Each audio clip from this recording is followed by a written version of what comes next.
Paz, nós estamos aqui gravando esse vídeo para tratarmos da questão do retorno dos nossos cultos presenciais. E antes de a gente falar um pouquinho sobre isso, sobre o retorno propriamente dito, eu quero passar algumas informações para os irmãos, né, como eu tinha me comprometido a fazer, e creio que é necessário eu começar sobre o porquê de nós estarmos fazendo cultos online, né? Como todos sabem, nós estamos no meio de uma pandemia. Essa pandemia ela é causada pelo famoso SARS-CoV-2 ou o novo coronavírus, como nós conhecemos. Esse novo coronavírus ele causa uma doença, como você sabe, chamada Covid-19, e que tem se alastrado por todo o mundo. No dia 11 de março, a OMS decretou o estado de pandemia. Isso significa que, a partir daquele momento, a OMS reconhecia a contaminação e essa doença como uma doença que estava tinha potencial para atingir o mundo todo, e é exatamente isso que nós estamos vendo, né? Uma doença que começou, né, o paciente zero, por assim dizer, na China. A primeira morte se deu no começo deste ano, também na China, e nós tivemos até o presente momento, para que você entenda, no mundo nós tivemos em torno de 7 milhões de contaminados e em torno de 400 mil mortes no mundo todo. Em alguns lugares do mundo, a pandemia já está controlada, ela não está erradicada, porque isso só vai acontecer com a descoberta da vacina, mas ela já está controlada nas regiões, algumas regiões da Ásia e na Europa. Já no Brasil, nós estamos no Brasil e na América Latina, no momento de ascensão da doença. Hoje no Brasil nós temos em torno de 700 mil pessoas contaminadas. Isso coloca o Brasil em segundo lugar em contaminação no mundo. E temos em torno de 38 mil pessoas que vieram a falecer em função da Covid-19, o que nos coloca em terceiro lugar no mundo com relação à questão das mortes. E eu acredito que no final dessa semana que nós estamos gravando esse vídeo, o Brasil já vai se tornar o segundo país com o maior número de mortes do mundo, passando o Reino Unido e ficando apenas atrás dos Estados Unidos. Enquanto alguns países, como eu disse, estão já na fase de controle da pandemia, nós ainda estamos num momento de fase ascendente, como nós temos visto, né? Então, nós estamos ainda lidando com esse problema, nós estamos no meio da travessia. O estado de São Paulo foi o primeiro estado mais afetado do Brasil e hoje é ainda o estado com o maior número de mortes e também com o maior número de contágio. Também é o estado com o maior número populacional do Brasil, mas já não é mais o centro epidêmico do Brasil, né? O epicentro da doença no Brasil migrou para a região norte e a cada dia o vírus vai, o novo coronavírus vai se espalhando e atingindo novas regiões. Nós não temos previsão exata do que vai acontecer, queridos, porque, eu insisto, a doença vai estar contingenciada quando tivermos uma vacina e a maioria esmagadora das pessoas do mundo tenham sido vacinadas.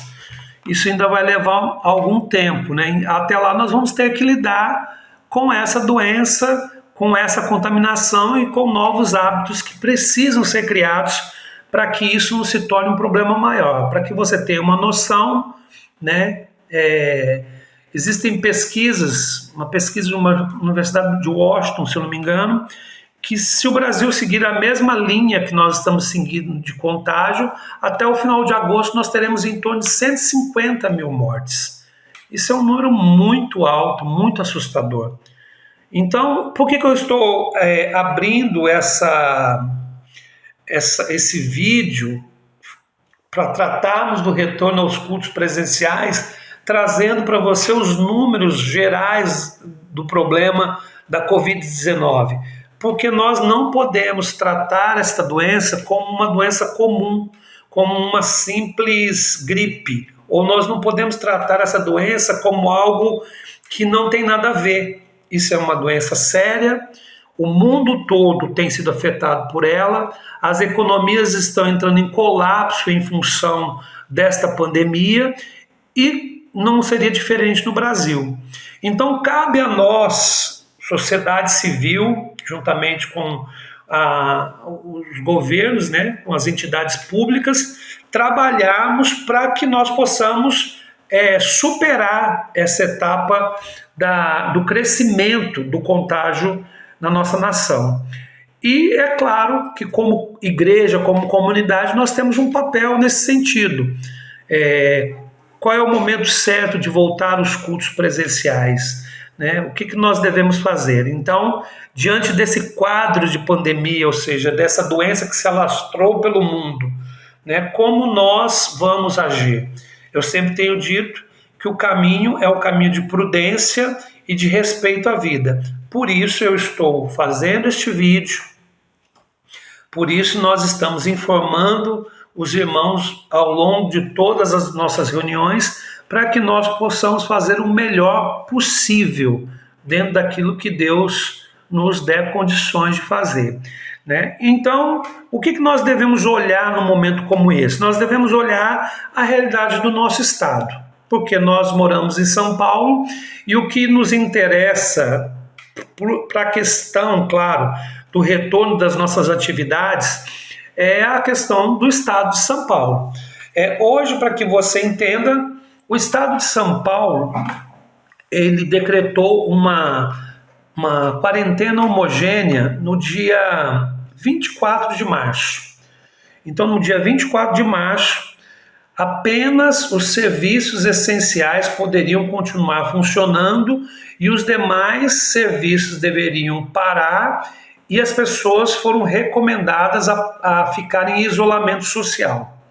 Então, do dia 24 de março até o dia 31 de maio, esse era o padrão estabelecido no estado de São Paulo. E já antes de chegar ao dia 1º de junho, onde seria decretado um novo projeto para o estado de São Paulo, o governo do estado, essa semana anterior ao dia 1º de junho, promulgou aquilo que ele chamou de Plano São Paulo. É um plano de retomada das atividades econômicas do estado de São Paulo. Ou seja, nós deixaríamos a fase de quarentena homogênea, onde todo o estado estava na mesma condição, e passaríamos para um outro momento, onde o estado, cada região do estado seria avaliada e seria classificada de acordo com uma fase. Isso que eles chamaram de quarentena inteligente ou quarentena heterogênea, e é isso que nós estamos vivendo nesse momento. A partir do dia 1º de junho, então começou essa nova etapa no estado de São Paulo. Para que você entenda, a grosso modo, o que foi definido neste Plano São Paulo. Não tem como detalhar porque é muita coisa e não compensa a gente, ficar entrando em muitos detalhes. Mas, basicamente, para que houvesse a retomada das atividades econômicas de cada setor, foram criadas 5 fases. E cada região estaria classificada dentro de uma dessas 5 fases. É isso que nós vamos mostrar aí para você nessa figura, nessa imagem que está aí para você ver. Então, o estado dividiu da seguinte forma: fase 1, alerta máximo, fase vermelha, que é a fase 1. Fase 2, que é a fase laranja, é a fase de controle. Fase 3 é a fase de flexibilização, que é a fase amarela. Fase 4 é a fase verde, que é a fase de abertura parcial. E fase 5, que é a fase azul, que é a fase normal controlada. Cada uma dessas fases tem um tipo de flexibilização. Então, para que você entenda, por exemplo, as regiões que estão na faixa vermelha, elas não podem abrir absolutamente nada, devem manter a quarentena como estava, ou seja, apenas os serviços essenciais ficam disponíveis. Já na fase laranja, alguns serviços, é uma fase de controle, e algumas liberações a mais são feitas. Na fase amarela, já uma flexibilização um pouco maior das atividades comerciais, e na fase verde e azul, então se dá uma abertura maior até o ponto de nós voltarmos à normalidade. Para que você entenda, né, você está tendo aí a visão da imagem, nenhuma região do estado de São Paulo hoje se encontra na fase verde nem na azul.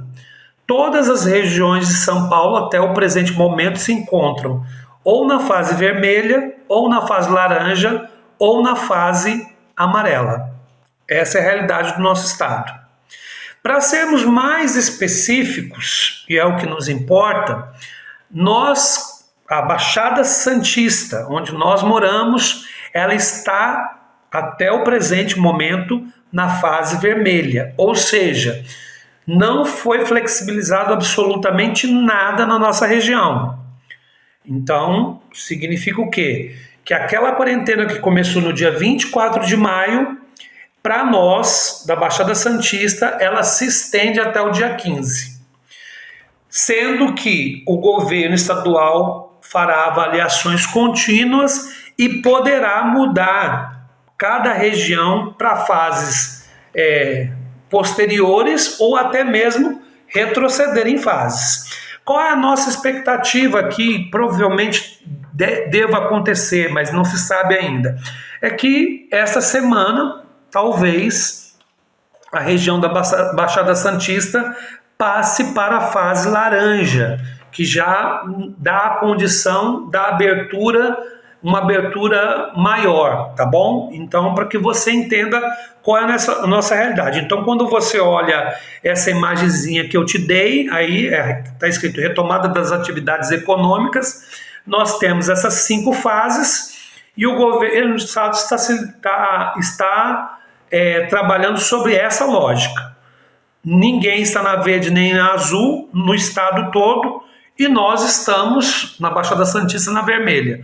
Ou seja, temos um longo caminho pela frente, para que você entenda. Na próxima imagem, que eu coloquei para você aí, só para que você tenha uma noção, né?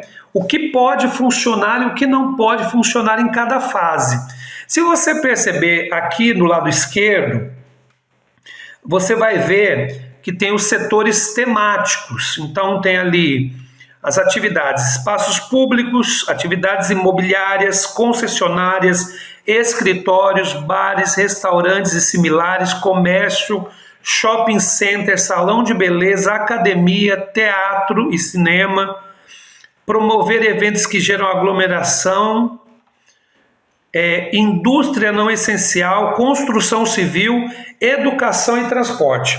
Essas são as atividades, os setores temáticos que o Plano São Paulo dividiu, né, nesses setores. Se você perceber na fase 1, que é a que nós estamos, não tem nada aberto, nada pode abrir. Nós continuamos, como eu disse, apenas com serviços essenciais. Quando você vai para a fase laranja, você já vai perceber que há uma possibilidade de abrir alguns segmentos que nós não podíamos abrir. Por exemplo, como atividades imobiliárias, concessionárias, escritórios, comércio com restrições e shopping center com restrições. Isso na fase laranja. eu insisto, a Baixada não chegou na fase laranja, ela ainda está na vermelha. Provavelmente pode haver uma mudança disso em breve, mas no momento isso ainda não aconteceu e eu vou explicar um detalhe a respeito de São Vicente daqui a pouco para você. Mas eu quero que você continue olhando a imagem. Se você perceber, então, quando nós vamos seguindo, nós entramos na fase amarela, né? Chega a fase amarela. A fase amarela já amplia as atividades, né? Os setores que podem voltar a funcionar. Então você percebe o retorno de mais alguns setores, como bares, restaurantes e salões de beleza, por exemplo, que não podem na fase laranja. Aquelas regiões que migram então da fase amarela para a fase laranja podem então expandir mais ainda a sua abertura e aí elas podem abrir, além daquilo que já está na fase amarela, elas podem abrir academias, por exemplo. E aquelas regiões do estado de São Paulo que chegarem na fase azul estão liberadas para abrir todas as suas atividades e, por assim dizer, voltar à normalidade ou aquilo que nós temos chamado de nova normalidade. Com uma exceção que é importante ressaltar, que tanto a educação como o transporte não tem nada definido, vai sendo alterado conforme a percepção da realidade. Com relação ao transporte mesmo, já existiram algumas mudanças e a educação não foi dito nada, absolutamente nada sobre mudança na questão da educação e não tem previsão de retorno. Então, é importante você visualizar essa questão do Plano São Paulo. O que é o Plano São Paulo? Nós estávamos em quarentena homogênea, todo o estado estava fechado, só serviços essenciais. O governo planejou uma retomada gradativa e dividiu essa retomada em 5 fases. Cada região do estado, né, as regiões dos estados foram classificadas de acordo com essas fases e de acordo com métricas estabelecidas pelo estado. Fique aí, a imagem está aí diante de você para você perceber. Eu insisto, Baixada Santista, fase vermelha. Nós temos a região metropolitana como área vermelha e nós temos algumas regiões do estado de São Paulo em laranja, na fase laranja, e algumas na fase amarela e nenhuma na fase verde e nenhuma na fase azul. Na fase vermelha também temos o Vale do Ribeira, né? Então, qual é a nossa situação? Nossa situação, para que você entenda por que eu falei isso aqui e te mostrei esse quadro. Porque quando nós olhamos aqui este quadro que está aí para você ver, setores temáticos, surge a pergunta, onde estão as igrejas? Bom, eu pesquisei, fui atrás de várias fontes e descobri que as igrejas não foram enquadradas em nenhum setor. Basicamente, as igrejas não pertencem, elas não estão encaixadas em nenhuma dessas 5 fases. Então, o que tem acontecido, a grosso modo? A decisão de abrir igrejas no estado de São Paulo tem ficado sob a responsabilidade dos municípios, porque não houve uma definição clara do estado com relação a isso. E eu percebi que a maioria dos municípios pretendem abrir as igrejas na fase laranja, porque aí o comércio já voltou a funcionar, shopping centers voltaram a funcionar, então você já tem um nível de isolamento social menor, as igrejas então têm se encaixado nessa fase. Alguns municípios decidiram esperar um pouco mais e definiram para a fase laranja, mas isso ficou a critério dos municípios e não do estado. Se você me perguntar por quê, eu não vou saber te dizer exatamente qual é a razão disso ter acontecido. A única coisa que a gente sabe é que as igrejas não foram encaixadas em nenhum não foram encaixados em nenhum desses setores temáticos. Isso ficou, então, ao encargo dos municípios.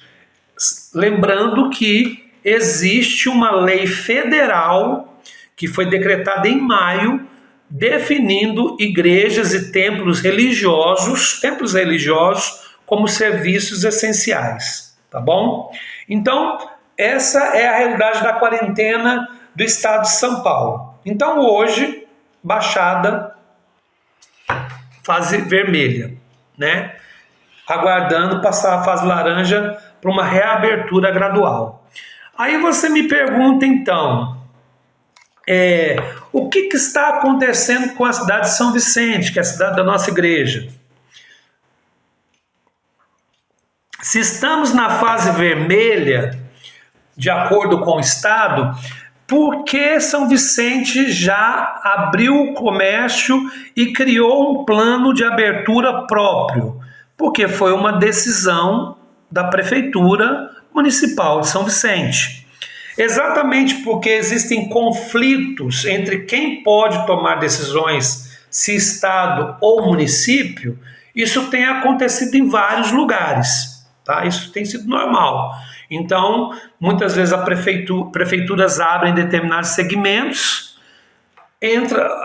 alguém entra na justiça, o Ministério Público entra com uma liminar na justiça e isso tem que mudar. Isso tem acontecido em vários lugares e pode até vir mesmo acontecer em São Vicente. Mas é importante nós entendermos a realidade de São Vicente, porque é onde a igreja está e é o que nos interessa. Então, só para que você entenda, eu parti aí da realidade global da pandemia, como ela afetou o mundo todo, como ela afeta o nosso estado, né? E mostrei para você nas figuras a questão do Plano São Paulo, e agora eu quero falar para você um pouco, né, e trazer para você uma imagem, essa imagem que vai ser colocada para você, sobre a quarentena em São Vicente. São Vicente manteve a quarentena até o dia 31 de maio, como todas as outras cidades do estado de São Paulo. Mas por decreto municipal foi definido um plano de abertura gradual para o comércio de São Vicente. Como ficou estabelecido esse plano de abertura? Foi basicamente assim. Aí pela imagem você vai ver. Primeira fase, a partir do dia 1º/6, o que pode se abrir? Comércio em geral, com restrição, né? A shoppings, restaurantes e bares podem funcionar em delivery, ou seja, no dia 1º, o comércio de rua poderia ser aberto. Shoppings, restaurantes e bares não. Aí então, na segunda fase da abertura, do plano de abertura de São Vicente, que se deu no dia 8/6, o que poderia abrir? Shoppings, galerias, o camelódromo da cidade e academias. Então, não sei se você consegue perceber a diferença do plano de abertura de São Vicente para o plano São Paulo, que ele é completamente diferente. Então, continua olhando aí na imagem. A terceira fase de abertura de São Vicente vai acontecer a partir do dia 20. A partir do dia 20, bares, restaurantes, hotéis, pousadas e chalés com limite de 30% da capacidade poderão ser abertos, além das atividades esportivas na orla, né? Mantendo distância e não dividindo equipamentos. Isso poderá voltar a ser praticado e essas outras atividades poderão ser colocadas em funcionamento. E a quarta e última fase, estabelecida pelo governo municipal de São Vicente, ela se dá a partir do dia 10 de julho, que seria uma avaliação de possível abertura para novos segmentos de serviços comerciais e públicos de acordo com os dados técnicos monitorados. Ou seja, São Vicente definiu um plano de abertura que ele é diferente do plano de abertura estabelecido pelo Estado. O plano de abertura de São Vicente conta de 4 etapas e praticamente todos os segmentos comerciais em São Vicente, de acordo com essa imagem que está aí, eles já estarão funcionando até o final do mês. Insisto, isso se não vier uma liminar cassando, impedindo que esta lei ou esse decreto vigore no município. Mas até então, nós já vimos que na primeira semana isso já aconteceu, e nessa semana os shoppings, galerias e camelódromo já abriram. Academias eu não sei, mas acredito que tenham aberto também. Então, você percebe que, se por acaso, olhando essa imagem, se São Vicente conseguir implementar o seu plano de ação de abertura, até o final do mês, nós, como eu insisto, nós teremos praticamente todas as atividades abertas e, é claro, como consequência, o isolamento social vai cair drasticamente na nossa cidade. Já as outras cidades da Baixada Santista têm adotado práticas distintas. A maioria delas tem seguido o Plano São Paulo, e o Plano São Paulo ele é um pouco mais lento, por assim dizer. Então você percebe que há um conflito aqui de conceitos e ideias, e isso tem acontecido muito no Brasil nesse momento, e isso tem gerado um problema sério. As pessoas não sabem exatamente como se portar diante disso tudo. Aí então, queridos, diante desta questão, surge a pergunta: como fica as igrejas em São Vicente? Essa é uma pergunta que nós precisamos responder, porque afinal de contas esse vídeo é para isso. Nós temos uma realidade brasileira, cada estado e município está lidando com a pandemia de uma forma distinta. Nós temos uma realidade do estado de São Paulo, que é o que nos interessa, baseado nas 5 fases, e nós temos uma realidade até o presente momento do município de São Vicente. Então, diante desse quadro, como ficam as igrejas? Bom, a resposta não é muito difícil de dizer, não. No dia 23 de maio foi decretada uma lei, foi emitido um decreto municipal liberando as reuniões. Eu não sei se foi em forma de decreto, enfim, deixa eu só conferir aqui. Você vai ver na imagem aí, foi feita uma lei. Essa imagem está na tela aí para você. Uma lei definindo, dia 23 de maio, uma lei municipal definindo sobre a reabertura das igrejas. Dentro desta lei, estabelecida no dia 23 de maio, as igrejas, os templos religiosos ficaram abertos ao funcionamento, só que com regras estabelecidas, conforme a lei. E eu quero aqui, então, citar essas regras para você. Vai estar na imagem, mas eu quero citar para você, porque é importante você saber dessas regras, porque é isso que nos interessa. Veja bem, a lei está aí, né? Mas ali, a partir do artigo 1, né? Se você ver, você vai perceber o seguinte: é autorizado que as igrejas reabram com, no máximo, 30% da sua capacidade total. Ou seja, se uma igreja tem capacidade para 1.000 pessoas, ela pode se reunir com 300 pessoas. E pode fazer mais de um culto se for necessário, né? Essa é uma regra. Mas uma reunião não pode ter mais de 30% do limite daquela igreja, da capacidade total da igreja. Essa é uma regra. No artigo 2, você vai perceber o seguinte: para que se possam realizar as atividades, né, da igreja, algumas condições têm que ser observadas. Preste atenção nelas, são muito importantes. não é permitido a entrada dos seguintes grupos de pessoas nas reuniões nas igrejas. As igrejas podem funcionar com 30% da sua capacidade total, mas existe um grupo de pessoas que não podem participar das reuniões da igreja. Quais são essas pessoas? Pessoas acima de 60 anos, pessoas que possuem doenças pré-existentes, pessoas que têm algum sintoma de gripe ou Covid, pessoas que pertencem ao grupo de risco, conforme estipulado pelo Ministério da Saúde.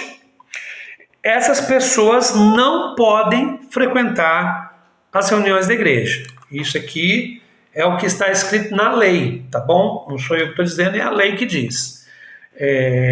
Então, essas pessoas precisam se manter em isolamento social, segundo a lógica da lei e segundo aquilo que nós temos visto aí na sociedade como um todo.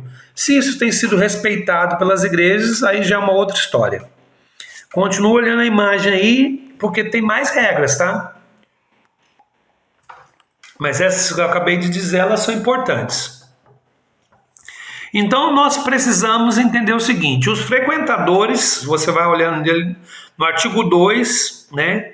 Continua assim: os frequentadores deverão guardar a distância de 2 assentos vazios para um ocupado. Então, as cadeiras terão que ser dispostas de forma diferente para guardar uma devida distância de uma pessoa para outra. Essa distância média é em torno de 1 metro, porque quando você fala 1 metro até 1,5 metros mais ou menos. Quando você um lugar ocupado e 2 não, você está falando de aproximadamente 1 metro a 1,20 metros, 1,5 metros de distância entre um assento e outro. Então, para que você entenda que muda a disposição da igreja e por isso ela não pode trabalhar em sua capacidade total. Continua: deverão ser disponibilizados meios adequados para a higienização das mãos com álcool gel ou água e sabão em lugar de fácil visualização.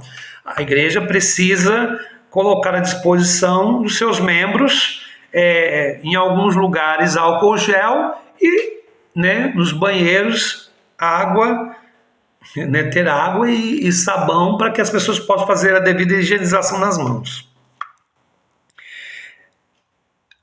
Continuamos. Permitir a entrada de pessoas somente com máscara de proteção. Ou seja, a pessoa chegou na igreja e não tem máscara de proteção, ela não pode entrar no ambiente. Ela só pode participar do culto com máscara de proteção. Isso é importante entender. Isso são leis, irmãos. São regras estabelecidas por lei. Ninguém pode chegar lá com máscara debaixo do queixo, ninguém pode chegar lá com máscara debaixo do nariz, ninguém pode chegar lá com máscara pendurada na orelha.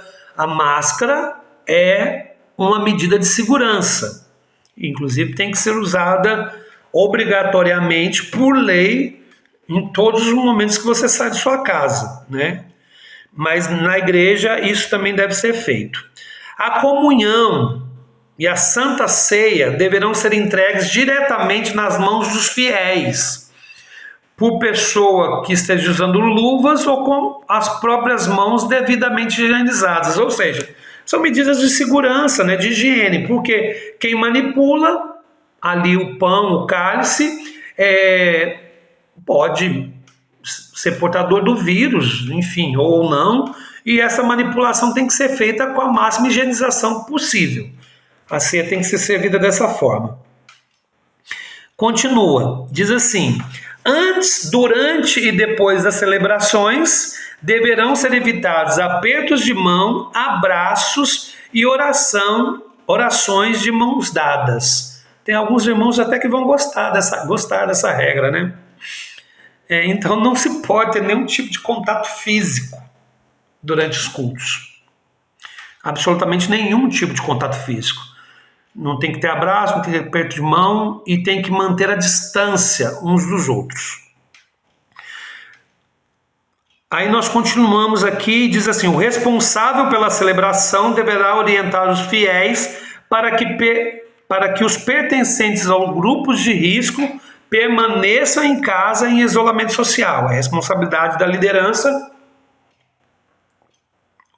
a boa condução do culto.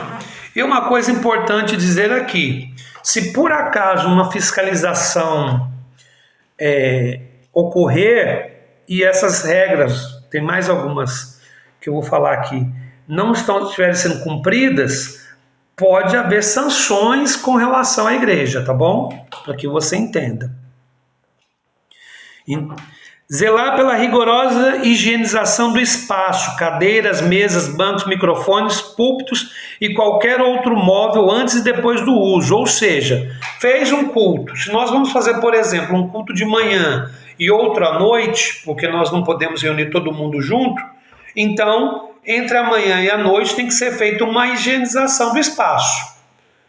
Higienização com água sanitária, né, nas cadeiras, no chão, no entorno da igreja, nos banheiros. Isso precisa ser feito. Isso demanda mobilização de pessoas, é claro, né? Os cultos podem funcionar, né, das 6 da manhã até as 22 horas, sendo que cada culto pode ter a duração de no máximo 1h30. Ou seja, uma igreja pode fazer até 4 cultos durante o dia. Só que os cultos têm que ter a duração de 1h30 e tem que ter um tempo entre um culto e outro para que haja devida higienização do espaço. Entenderam? O culto não pode passar de 1h30, isso é muito importante. Olha só para você ver, aí olhando na lei o que ela diz: os bebedouros, independente de qualquer um, não podem ser usados. Acho que é uma questão óbvia, né, irmãos? Eles devem permanecer lacrados ou até serem retirados do espaço, e cada pessoa tem que levar o seu recipiente de água. Ou seja, se nós voltarmos aos cultos, cada um vai ter que ter o hábito de levar a sua garrafinha d'água, ou então aqueles squeezes, onde você traz a água da sua casa para que você possa beber. Porque não pode ter bebedouro na igreja, né, por uma questão de higiene. Aqui continua dizendo que os encontros de catequese, no caso da Igreja Católica, encontros de grupos para ensaios e outras atividades pastorais em geral, de quaisquer religiões que requeram aglomeração de pessoas, permanecem suspensas. Eu acredito que essa regra seja em função de usar espaços de sala de aula ou até mesmo de muita proximidade, né? Onde não há um controle efetivo desta proximidade. Por isso, então, salientando essa questão. O local deve ser arejado, com todas as janelas e portas abertas, evitando a utilização de ar-condicionado. Com relação à questão das janelas abertas, é óbvio, né, queridos? Tem lugares que tem janelas, outros não. Nosso espaço físico, as janelas são fechadas, como a maioria das igrejas muitas igrejas têm janelas fechadas, mas tem outras áreas de circulação, como portas, a porta de entrada, as portas laterais, enfim, que podem criar um ambiente melhor de circulação de ar, tá bom? E, por último, aqui, né, no regramento, tem 2 coisas importantes. Será de responsabilidade do líder, do pastor, a fiscalização e o cumprimento das medidas descritas na lei. E a não observância poderá acarretar sanções dos órgãos competentes. Lembrando que, como eu falei, se a lei não é cumprida, pode haver sanções. E quem responde por isso é o pastor da igreja, para que vocês entendam. Os templos deverão afixar em local visível um cartaz com as medidas de prevenção que estão sendo adotadas conforme essa lei. Ou seja, tudo isso que eu disse tem que estar fixado em cartazes espalhados no espaço físico, alguns cartazes, para que as pessoas sejam informadas. Então você percebe que há vista essa lei, há toda uma readequação necessária para que se volte aos cultos presenciais. É possível voltar aos cultos presenciais? É claro que é possível. Quando é possível? Bom, aí nós estamos estendendo aos irmãos um questionário para que você possa responder, para que nós possamos então fazer uma avaliação da nossa igreja. Nós não voltamos os cultos presenciais até agora, mesmo que a lei nos permita, porque a lei de 23 de maio nos permite. Nós não vamos retornar os nossos cultos no mês de junho, porque mesmo que decidíssemos por voltar, teríamos que adequar o espaço a essa nova legislação, e isso muda tudo. Uma regra importante que não foi dita aqui, que não está aqui, mas precisa ser cumprida, é que não pode haver aglomeração nem no começo e nem no final das reuniões. Ou seja, acabou as reuniões, as pessoas precisam rapidamente deixar o ambiente, aquele ambiente da igreja, e se dispersar, exatamente porque o distanciamento social ainda é obrigatório, ou seja, nós devemos guardar um distanciamento social uns dos outros. Então, para que a gente feche aqui esse vídeo, eu quero te dizer o seguinte: nós queremos fazer um retorno consciente e no tempo mais correto e adequado possível. Esse é o nosso desafio. Somos uma igreja pequena, mas queremos fazer a coisa da forma correta. Eu sei que existem pessoas que não estão respeitando essas regras, enfim, mas isso não diz respeito a nós, irmãos. Se outras igrejas estão fazendo, não significa que nós temos que fazer. Nós temos que lidar com a nossa realidade de comunidade local. Então, para começar, eu já te digo, nós não voltamos os cultos presenciais de domingo no mês de junho.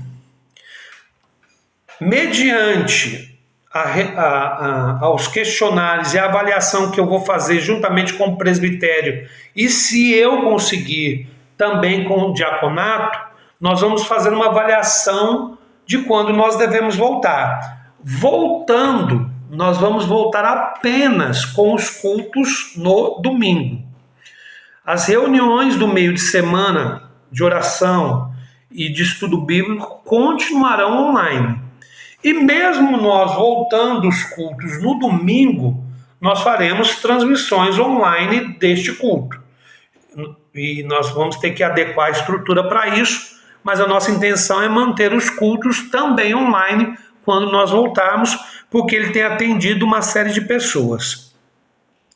Ou seja, é importante para nós que você que está vendo esse vídeo e teve essas informações a grosso modo aqui, reflita sobre elas, todas que foram ditas, reveja, vai estar aí as imagens, né, que eu coloquei, e responda o questionário. Esse questionário que eu vou enviar para vocês, ele consta de duas partes, eu já tenho dito isso.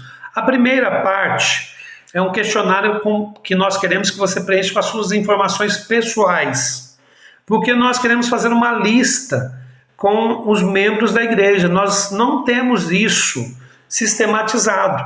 E no momento desse de pandemia, onde a comunicação ela se dá por meio virtual e outros meios, isso para nós é muito importante. Então, por favor, queridos, preencha o questionário, né? Consta no seu dado. Você vai ver que depois que você preencher esse questionário, na sequência já vem um questionário com algumas perguntas bem simples que você vai responder sobre os cultos presenciais. Coloque a sua opinião. Coloque o que você pensa. Não fique preocupado. Não fique pensando, eu devo colocar isso ou não. Coloque o que você pensa. Porque, na verdade, é a junção dessas informações, é o pensamento de todos que nós vamos colocar diante, né, dos nossos olhos, vamos avaliar para que nós possamos tomar uma decisão correta. Mas é importante dizer para você que esta decisão, em última instância, vai ser tomada pelo presbitério da igreja. Eu não estou fazendo um plebiscito ou uma assembleia para fazer uma votação. Não é isso que eu estou fazendo. Na verdade, o que eu estou fazendo com esse questionário é ampliar, né, para que os irmãos possam se expressar e, diante disso, nós tenhamos mais condições de avaliar o momento.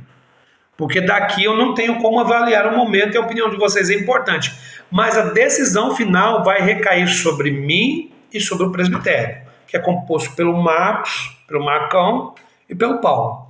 Por quê, queridos? Por uma questão muito simples. Quem responde pela igreja no período de pandemia sou eu.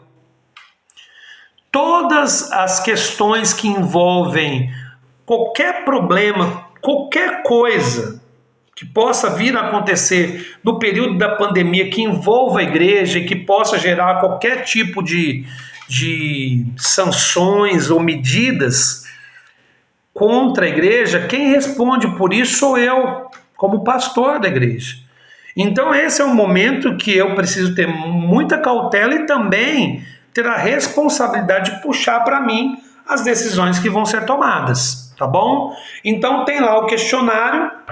Se você tiver alguma dúvida sobre o questionário, você pode entrar em contato comigo, me perguntar, eu vou te responder, vou te explicar, né, o que quer dizer cada questão, não tem problema nenhum, né?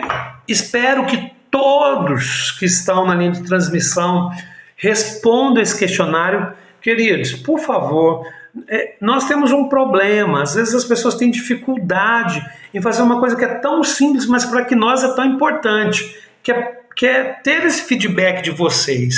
Então não ignore isso não. Você vai perceber que com menos de 3 minutos você responde o questionário.